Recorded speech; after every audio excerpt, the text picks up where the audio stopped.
Dork Podcast with Rich Keefe. It's the Dork Podcast. Keefe Davey. It's the Dork Podcast. Hashtag. It's the hashtag Dork Podcast. Thanks for tuning in to another episode of Hashtag Dork. My name is Rich Keefe, joined as always by Davey Eyeballs. He is Frankenstein von Dankenstein. All hail the king of ginger ale. Ryan Davey, how are you? I tell you, we are cruising today, Richard. And I'll tell you why. Why is that? We are a week into our Movember process, as we do every year, as we've done for the past 10 years. And I am proud to say that a week in, we've already hit our modest goal of $2,000. Thank you to some very generous people. So thank you very much. Yet Movember rolls along. We'll talk about this at the end of the pod, but I just want to start. Excellent. Saying we're a week into this. Good job, everybody. Already. Yeah. Good. Just keep her going here. Your cookie duster looks strong to quite strong. Yeah, I got to take that.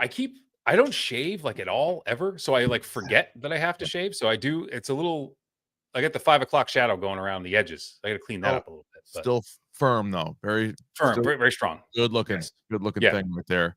Right, we have a double feature dork tonight. Here we say a creature double feature. You're right. You could absolutely say creature double feature. You're right. You're not wrong. Real quick before we dive headfirst into that, have you started watching the new Apple TV Plus series by Vince Gilligan? I don't even know how to pronounce it. Is it Pluribus? Pluribus, yeah. Okay, have you watched this? Yes, I have. I've watched the first 2 episodes. Yeah, what do you think? I really think this show is good. Yeah, it's so it's sci-fi. So obviously Vince Gilligan is Breaking Bad, Better Call Saul, and it's Rhea Seehorn, who was awesome in Better Call Saul. She's the star of this show, and it's not on AMC. It is on Apple Plus. And now I think what is going to do it a little bit of a disservice is one of the headlines I read, one of the articles was like, "This is the best pilot episode of all time," and I'm like, all right. You can't do that to this show. That's not fair to do to this show. I'm very intrigued where this goes. I can't wait to watch the rest of it and talk about it. This is going to be a standalone episode, but I feel like that's just people are going to go in. If they hear that first, then they watch it. I don't think it's going to live up to that, but maybe I'm wrong. Maybe some people think, no, it is. Maybe it was undersold. I think this show, it's on the right track. I mean, I would say it's one of the better pilots I've ever seen. And again, I mean, it's Vince Gilligan. So it's like, yeah, it's not even Vince Gilligan's best pilot episode. It's not best. No, it's not. That absolutely goes to Breaking Bad. But one of the things, I'm trying to find it right now. What was the name? It's like become a thing now, like on Twitter, with like the guy with the water, where like they say like, oh, so-and-so said the guy's name. It's like something Glurkus or something like that. It's like a stupid name. Oh, yeah. And she's like, he says it's fine. She's like, I don't know who the fuck that is. Yeah. Yeah, but that's like, so anytime someone says like, you can't do that, I'm like, no. Vince Glurkus says it's fine. That's good. Yeah. I like that. But this show, I mean, that's not giving anything away, obviously. No. But it was funny though, because watching the trailer, I thought it was going to be something completely different. Me too. And the description is odd. It's like, oh, the most miserable person in the world needs to like stop the world from becoming happy or something. So it's like very like just, I don't really know what that means. And then you watch it. Like, okay, I get it. And now knowing what I know and watching the first 2 episodes, the title of the show actually makes more sense to me. What is the title? What is the title? So it's a play on. So like the motto of the United States of America is E pluribus unum, right? So it's like which means out of many, one. Oh, got it. From many. So it's like from many. It's like one. And if you notice in the I in the pluribus is a 1. Yes, I did notice it's that. Like one from many. So it's like, oh, it does make sense. Knowing what you know, now that makes sense. It does. Yeah.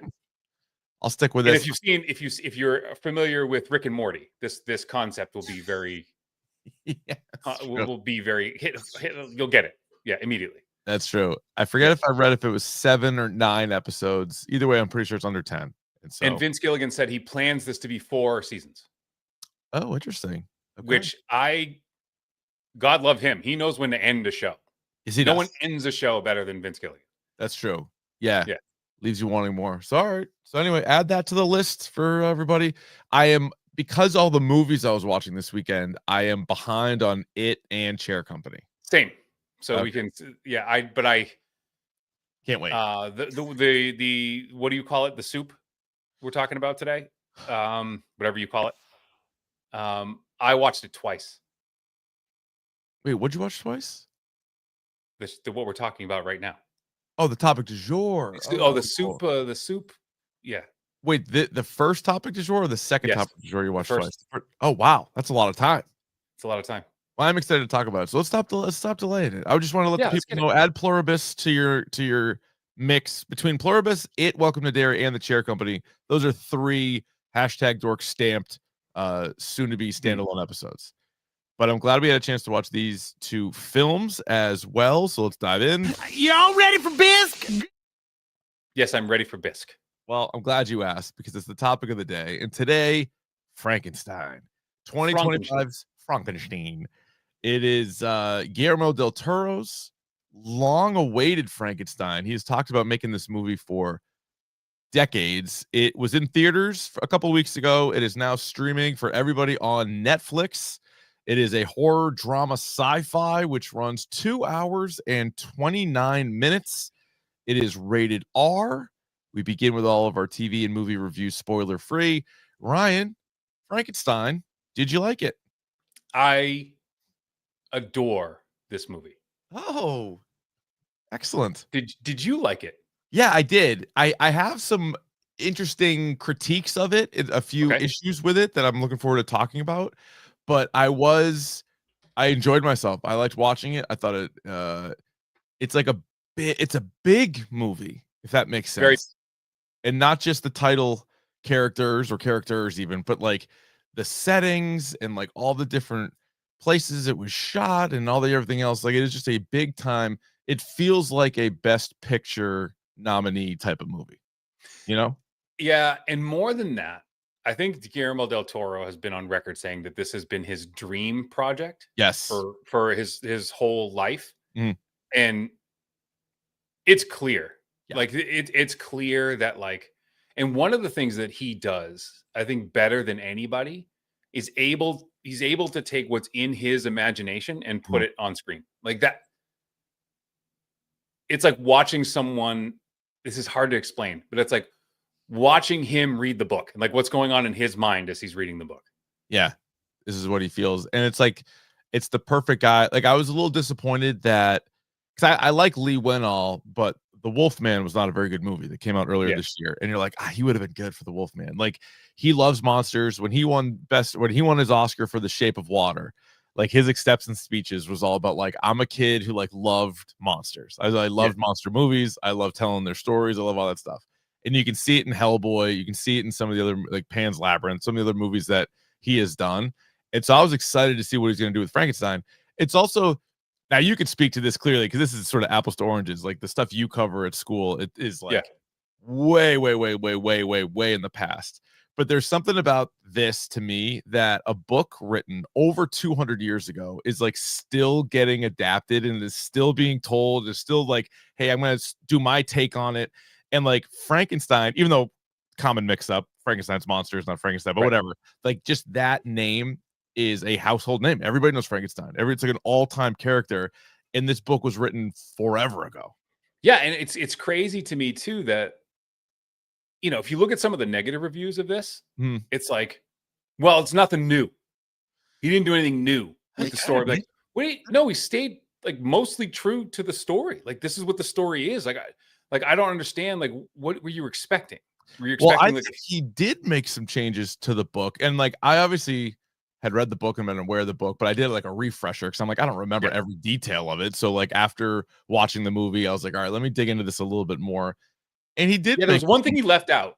There were actually a couple things he left out. Yeah, but I think like that's fine. Like I think you're gonna have people complaining either way, right? You're gonna have people being like, it's not exactly like the book, and then you're gonna have other people being like, it is exactly like the book. It's like, well, what do people want? You know? Yeah. I wanted to see Guillermo del Toro's twist or play on Frankenstein. I thought it was very, very good. I thought it was strong. A couple of interesting. So he had talked about this years ago, and I guess originally he wanted Benedict Cumberbatch to play the monster. And then, but that was so many years ago. Then closer to this, it was going to be Andrew Garfield. And then like scheduling changes and stuff ended up pivoting to Jacob Elordi, who does an awesome job. He does not, but also like I think, but you can kind of see the thread between like those three actors, like what he was looking for, and it wasn't like this massive hulking thing. It was like this kind of like weird, like I think like obviously if Doug Jones, no disrespect to Doug Jones, who played the creature in Shape of Water and Abe Sapien in Hellboy, he's not the actor that the other three are, right? Right. So get someone like that, because I like, if you see like in the beginning, like how he's moving, like his shoulders are, Jacob Elordi does this thing with his shoulders.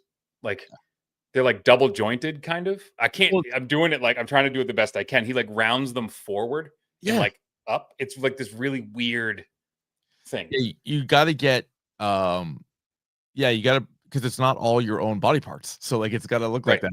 Like as somebody famous once said, I forget who it was, but they were like talking about Hunter Pence, the old Phillies outfielder. Yeah. They were like, he looks and he plays like a guy that has like limbs from all different people. Like he's just like all over the place.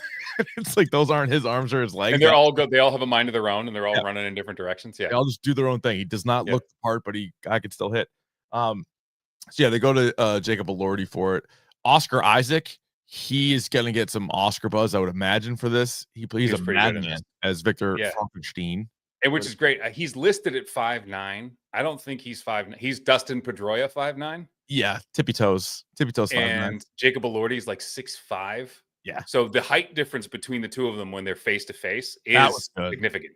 Yeah, so I like that because Andrew Garfield, you could always put on like muscle weight, but I think Elordi kind of struck that good balance where he isn't. It's not like you cast like Henry Cavill, but you still there's like a physical presence there about him more so than the other guys. Yes. Mia Goth is also in this, and this is kind of like the perfect role for her because she is kind of weird. I wanted her to do a little bit more, like because she's be a little weirder. Yes, yeah, I did. Yeah, I was looking for a little bit weirder. Christoph Waltz is in this movie. When is he bad in something? I don't think it's ever happened. Never happened. Yeah. The guy who played Waldo Frey is in this. Yes. He plays the blind man. Yeah. Yep. He's in this. There's a couple other guys that sort of jumped out, but really like the main cast is Oscar Isaac, Jacob Elordi, Mia Goth, and then a few others. Did it feel 2.5 hours long to you? No, but because I felt like I watched, and I think this was intentional. I feel like I watched 2 episodes of a TV show. Yes, without spoilers, they do like a prelude, then they do like one, like chapter 1, chapter 2 type of thing, if you will. Yeah.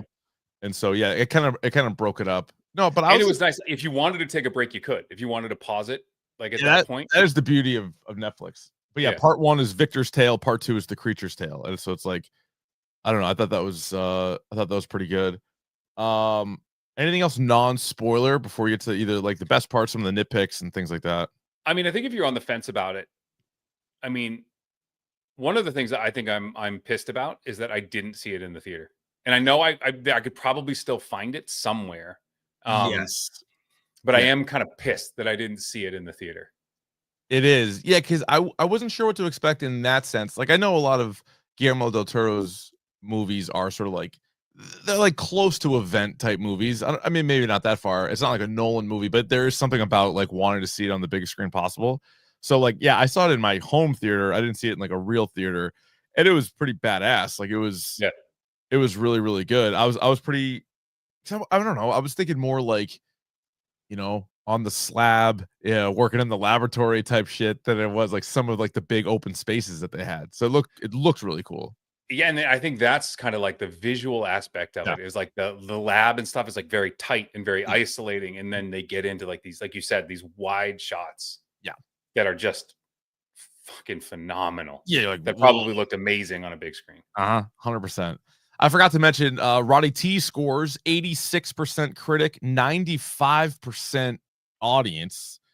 So I'm with you. I think if you're just like a fan of monster movies, if you're a fan of Guillermo del Toro, you've already watched it. If you are just like a fan of like what might get nominated for Oscars, or just like some of like the big sort of tentpole movies of 2025. This is going to be on like every short list of like 2025 movies. Whether you like it or not, I think it's still just like it's a chance to see one of the great directors directing like his spin on a legit classic story. Dork score. I'm going to give it a 5.5. Okay. So good, but I don't think it's my favorite movie of the year. But It's it not. is. It's not mine. I will talk about this movie a lot with people. Yeah. Yeah. I'm going soft 5. So Okay. I am closer to a 4.5 than a 5.5, but I'm going to leave it at a 5 because like as I was watching it, I definitely enjoyed myself right from the opening, and then I thought there were really good performances. I'm not like do you like Frankenstein? But not this version. I'm just saying like in general, like the story, the character, the spins. Like, do you like Frankenstein? You do. Yes. Okay. It was one of my favorite books that I read in high school.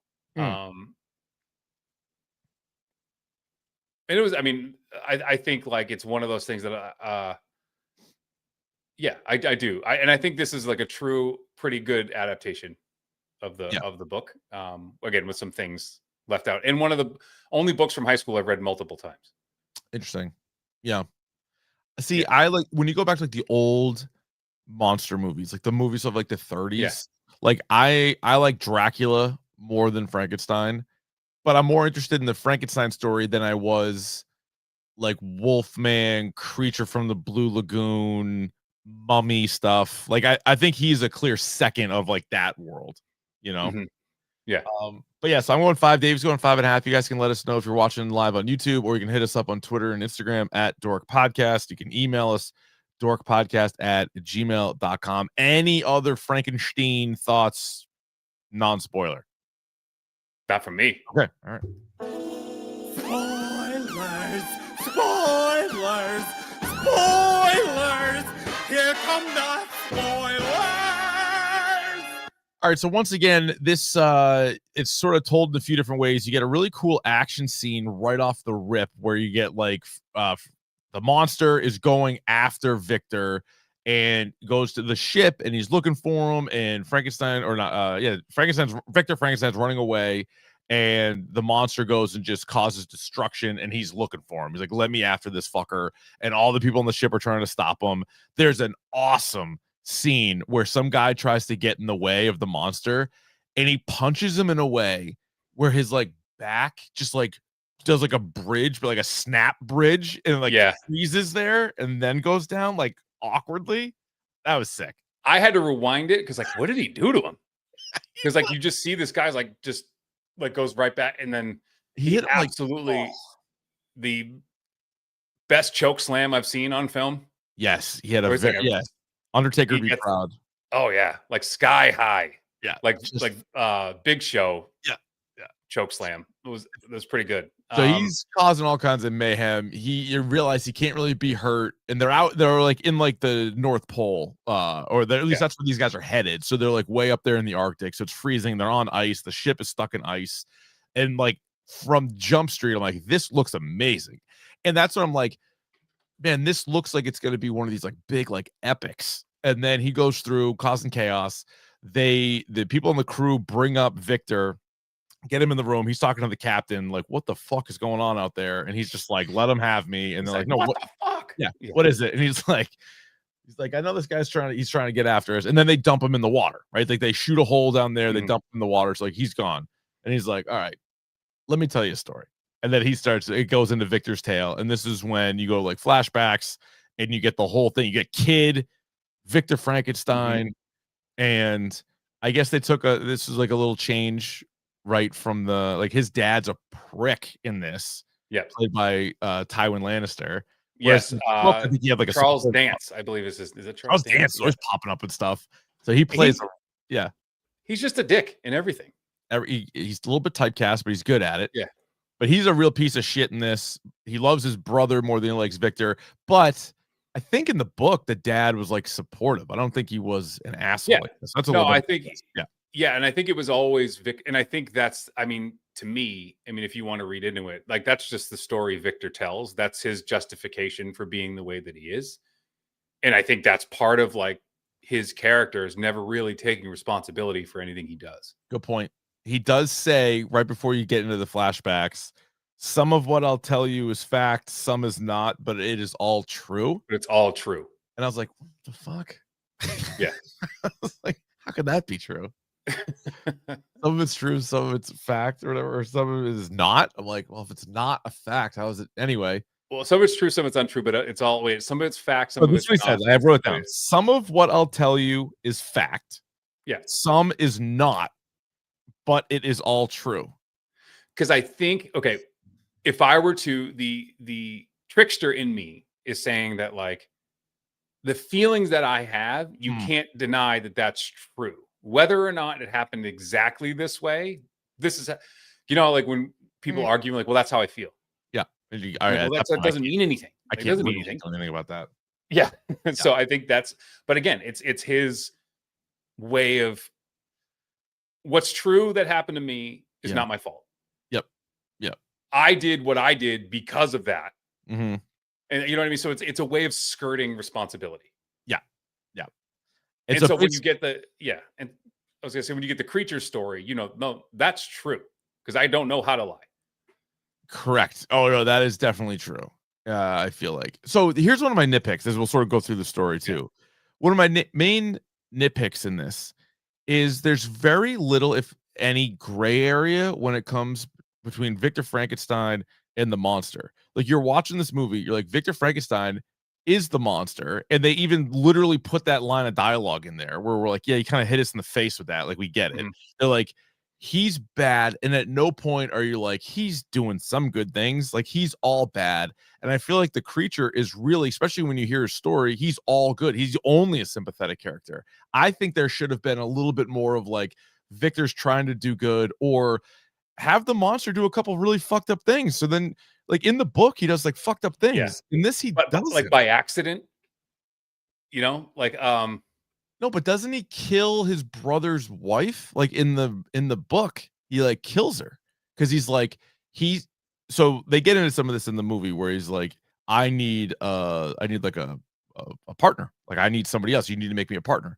And Victor's like, in this one, he's like, no, I'm not going to do it. And the other one, he's like, I will. He does, realizes it's a mistake, and then kind of like destroys it. And then the monster's like, dude, I'm going to go to your fucking wedding and like kill your wife. And he does, doesn't he? Like, I think he's more like, there's way more thing. And like, if you, as the viewer or the reader, you can be like, I still blame Victor for creating this guy and putting him in this situation. But there's also some shit where you're like, he knows what he's doing and he's fucking killing innocent people. Yeah, and I think like I'm trying to remember, like in the book, he killed the creature actually kills several people, right? Yes. Yeah. He strangles William in the book. Yeah. He and then he frames somebody for murder too, and then that person gets killed. Like he's kind of a bad apple. Yeah. But he and he kills Elizabeth too. Yeah. And in this one, that's not the case. And like he's just too. I mean, now again, this is what Guillermo del Toro wanted to do, but I'm just saying, like, as you're watching the whole thing unfold, you're like, man, you feel terrible. You feel terrible for the monster. The monster's getting like burned alive. Also, I thought this is another nitpick I had. The monster finds out what happened to him by going back to the place that he was created. Yep. And he just like finds papers in the rubble. I was like, because in the book he had clothes from and like there was like information in the clothes. Yes. Like there was like papers or whatever. Whereas in this, after he talks to Waldo Frey and he's like, all right, I'll go back to where I was born or whatever. And then he's like looking around and he's like, just like puts all these papers together that weren't damaged. Like they needed something, but that was sort of strange. And one of the cool things I thought was like, what's his name? Christoph Waltz's character was like getting into like photography. And he actually found these things that are like tin types or like glass like almost like what do you call, like something's using microscopes, like slides that are that he finds of it's him, like, because he's seen his own reflection, so he knows it's him, and he knows that like he was made kind of in this place. And so I think, you know, the movie's already 2.5 hours long, and I'm not making excuses, but like you do have to kind of speed things up a little bit, because there is that whole thing where he's like learning how to read and learning how to talk, and like how his friend, like through the winter, like helps him do these things. And I thought that was pretty cool. Like I was surprised like they didn't get to like Mia Goth's like come up until like the end, and they it almost in a weird way felt like they rushed that. It was like the movie had already been going on for about 2 hours, and then it was like, oh, Mia Goth's about to get married. He's asking for a companion. You're like, he probably wants her to be his companion. Then boom, she gets shot, and you're like, whoa, like that. It almost like that sped up. But you're right. You can't have the movie any longer than this. Like people would have been a little not. I don't think they can handle that. And I think for this adaptation, for the way it was shot, I do think it's more focused on the relation, this kind of like father-son relationship, and the father and son relationships that kind of are about the course of like these two people's lives. Because I remember like he's talking about like you owe me a companion. Like you can't make me. Because remember the first book he read was the Bible. He's like, I read about Adam and I read about Eve. And how like Adam was created and then Eve was created. And he has this in his mind, just like, if you're my creator, you're my God, you owe me. Like you owe me this. Yeah. Right. And like if I'm going to be living here the rest, and then he's like, what are you going to do? You're going to procreate? Yeah.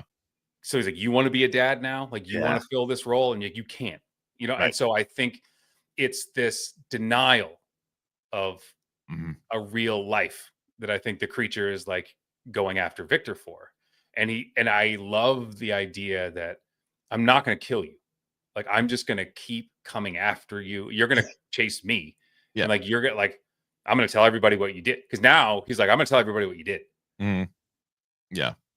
Yeah, that's but like, because Victor though in this is like such a madman, and he plays such a good madman, and then at the end they basically like, it's basically like a happy ending, which I don't know if is the case in the book, because he gets to him, they have a conversation, and then like as he's dying, the monster's like, I forgive you, which I don't think that happened in the movie. It did, but like, in the book, he's like, in the book, Frankenstein or the monster's like, I'm gonna go like fucking try to kill myself, which is what I haven't been able to do. And you're like, Jesus. Yes.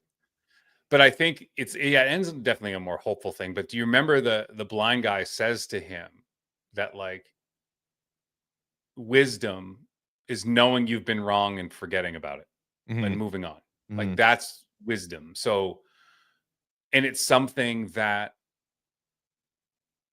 and again, you think about, Victor and his relationship with his father, that's something he could never do. He could never forgive his father for letting his mother die. And so this whole quest starts because like his mother died literally at his father's hands. And he's going to find a way to beat that. Right. And he didn't. And so, and I think the whole crux of it is like the reason why Victor did what he did is he couldn't forgive his father. Yeah. I like that. So the motivation. At some point, the monster is now telling it does end on, it's a little bit bleaker. He's like, I'm better than you. Like I can forgive you. And I'm actually wiser. You're the smartest man, but I'm wiser than you because I can get over this. And then he says something like, what recourse, if you're alive, what recourse do you have but to live? Just live. Yeah. Right. If you can't die, then live. Yeah, because that's basically what he's saying. Like most guys, when they want to like get rid of the pain or whatever, they can die. But like you also took that away from me. Like I can't. Yeah. I can't die. Which is very Logan, by the way. Which is yeah, good point. Yeah, there's a little bit of that to it. Yeah. I like how the whole thing with his father is put in place. Like you could have maybe trimmed like that section down a little bit because you got the point. But basically, like, that's his motivation. So that's what he's gonna try to do, and he's gonna make sure that doesn't happen. And he wants to create life. The scene where he's doing the demonstration is really good. And like that's so Guillermo del Toro too. It's like the most Guillermo del Toro thing ever. It's this huge room. They're all yelling at him. He's putting on this big performance. You got this like cadaver that like comes to life and is like catching balls and is like so fucking weird looking. It's great. And then you have so one of the guys who like the main guy who's like the judge or like the tribunal who's like watching this is I forget the guy's name. It's Galactus. It's Ralph Ineson. Ralph Ineson. Yeah, Yeah. is one of the guys who's like judging this whole thing too. That's pretty funny. That's pretty funny. So that's where he meets Christoph Waltz, because Christoph Waltz is the one guy in there that's really not disgusted by it, and he sees it. He's got money. He basically And like syphilis. money and syphilis. Syphilis. They and usually money. go together, man. Yeah, unfortunately, he had a great line. What did he say? Like one night was it? One night with Venus leads to like a lifetime with Mercury or something like that. Yeah, because he has to take Mercury to like it's like the which is a great line. He also had a great line. So the title of the actual book is like Frankenstein or like the modern Prometheus. Yes. And there's a line where Christoph Waltz and Victor Frankenstein are like, I can't remember his name, but like Chris and Victor are like fighting. Like he told him like he wasn't going to put his brain into it. Like I'm not. Yeah. Henrik Harlander. Yeah. And he says, I'm going to be the vulture that pecks at your liver. Yeah. Like basically, I'm going to torment you forever, which is what happens to Prometheus. Nice. Good tie-in. See, that's why I'm in the chair. That's why you have me for these things. Paid off right there. Yep. Yeah, they mentioned some of the other literature too. That was it Paradise Lost? Was that what he was reading? And Milton. Yeah, so that was pretty good. So that character I believe is made up, right? Waltz's character, yeah, Harlander. I think that one's made up. But I actually like that part because he saw what he could do, and he's like, I'm gonna die, but this guy might be able to like put my mind into somebody else's body. Yeah. And it's also like, how do you get the financing for something like that? Yeah, you need backing. You need a backer. And his brother made a hell of a tower that he fucking torched. Yeah, that was a good tower. That was a good place to live. Solid tower. I was kind of pissed about that too. Like, why not fix that place up and rent it out 3 seasons? Airbnb. Seriously, you know what I was the most pissed by? And I was like waiting for it. It never happened. What? We never got Victor Frankenstein, unless I missed it, screaming, "It's alive! It's alive!" I think it would have been too on the nose, but like, no, he does say it. No, he does say it. Like, does he? Quietly. I think he's like, someone else says it. Because like when his brother and sister-in-law come in, they were like, "It's alive!" Like it's alive, like in the basement. Like, no, yeah, it's alive. He put his ear on his chest and heard the heart. I'm like, he's gonna say it. He's gonna fucking say it. Didn't say it. I was like, damn. Also, another thing, they took me for a swerve when the creature was doing like the spirit of the forest stuff, where he was like helping out that group of people and like learning from them, like spying on them, but learning from them. They had a little girl. And there was also a stream. So I was waiting for him to go. I thought they were going to do that scene where like they think he's trying to kill her and he's not, and he gets shot. I mean, he got shot plenty in this movie. He got shot plenty. Yeah.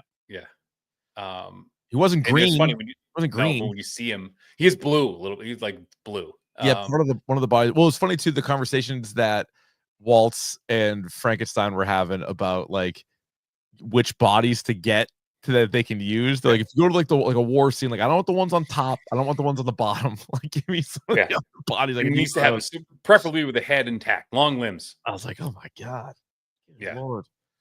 But yeah, no, it was good. Like it was quite a film. And that scene, and again, like the first time you see the creature, it's because we find out later that he was just holding on to a stick of dynamite. Yeah, he's like, all right, if I die, he's like, this is what kills me. Fine, here we go. You know, don't care. So the first time you see him, he's all fucked up, but it's because he had just tried to blow himself up and it didn't work. He's also like stronger than the Hulk. He can like move the goddamn ship. Yeah, where's that whole ship? Well, you just got to rock it a little bit. You just got to get it going. Yeah, once you get it going, there's a little use its momentum. You know, it's a lot of momentum. Yeah, that's what you do. Captain Anderson was Lars Mikkelsen, who not only is it Mads Mikkelsen's brother, but that's the guy who played Thrawn. Come on, that was Thrawn. Yeah. So you get the who's who. You got Walter Frey, you got Tywin Lannister and Thrawn in this, and Poe Dameron. Oh, and Apocalypse, and Moon Knight, and Maxine, and Galactus. That is right. What a show. Oh, so this is, I meant to mention this at the top. So last week we did our top 25 movies of the last 25 years. There's one that I didn't bring up that I feel like you forgot, and there's one that I forget everything. I think so. I'm so old. Watching Oscar Isaac, and then it got brought up on the air the other day, and I was like, shit, that movie came out in like 2014. Ex Machina. Goddamn. Ex Machina is really good. And then somebody called us out on the YouTube comments for Gladiator. I didn't put it on my list, but it was like I considered it. I think I like that movie less as the years go on. As days go, yeah. Watching it at the time, but I don't know if Ex Machina would have made the total list, but it would have made my individual list. It's worth talking about. Yes, it's probably one of the. If you were to make a top 20 sci-fi movies, I'd put it on absolutely. there. Yeah. Oh yes, I would. Not to tip your hand, but how much consideration do you think Frankenstein will get for a dorky? It's a nominee. It's got to be a nominee, right? And I don't think know. I didn't have it in my personal top 6, but that doesn't mean it won't get nominated. So, what was I going to say? Again, do you think so? Warner Brothers. I know this was a Netflix movie, but in Warner Brothers, who knows what's happening with them right now? They own all like the classic movie monsters, right? They might, because there was always this talk about like starting another. I mean, remember Tom Cruise did that Mummy movie, then that failed. There's like the Dracula Untold, maybe. Yeah. But there's also going to be another. There's going to be the Bride of Frankenstein, just called Bride. It's called The Bride, and I saw the trailer for it with our next topic. Yeah, and it's a Maggie Gyllenhaal directed, but it takes place in like Prohibition. Like it looks. I'm not going to say it. I'm not a huge Maggie Gyllenhaal fan, but fuck, the movie looks kind of cool. Yeah. Well, Christian Bale playing the creature. Yeah, creature. They call him Frankie in the Frankie.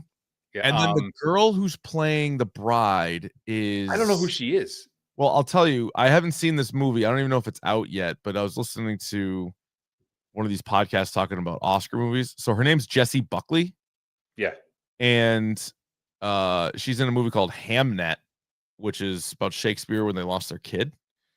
And like the true story of that. And that's also getting like best picture buzz, and she might get best actress buzz for that. And then this is going to come out like another month after. This comes out March 6th. Actually, so that could run the Oscars. Yeah, that could help. And again, what's interesting too is like, you know what else I did after I watched Frankenstein again? You know what I went and watched? I watched the episode of Creature Commandos with the bride, and how interesting that becomes. Like, it's just fun to watch like different takes on it.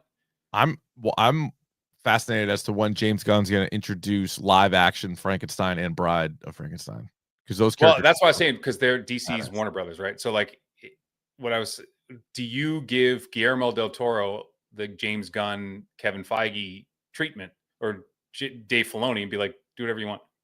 Like, if you want to do any of these movies again. Oh, if you want to do like a Bride, see, I don't know if you'd want to. No, like I'm saying, like Wolfman, or like Creature from the Black Lagoon. Yeah. Can you imagine a Guillermo del Toro Dracula movie? Fuck me, man. Come on, Creature, like whatever you want. Lagoon. I think there's gonna be. They talked about it, but it was like, wasn't it James Wan maybe? Yeah, but like I don't want that. I want a Del Toro. I hear you. I don't want that. You don't want to get that out of here.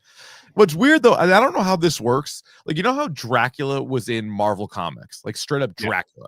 Yes. Frankenstein has his own run in DC Comics. There's like a Frankenstein. Yes, Frankenstein was the right. There was Frankenstein, but then there was Frankenstein and the Agents of Shade, and Shade was like an acronym. I forget what for. Yeah. But like he was like the leader of like a team. Frankenstein being the monster, but like that's what they called it. So but you could go back to and just be like, yeah, because he can't die, so he's been around. You could set it in any time period. 100%. Have him and Swamp Thing team up. Oh, that's fuck, man. Now we're talking. This is. Why don't they put us in the room? They should. DC, Marvel. Get me in the room. Whatever. What about this? We'll be there. I'd love to talk about that. Yeah. All right, very good. There's our Frankenstein thoughts. Let us know what you guys thought about that. And we have another creature feature coming your way that was in theaters this past weekend. Looking forward to talking about that as well.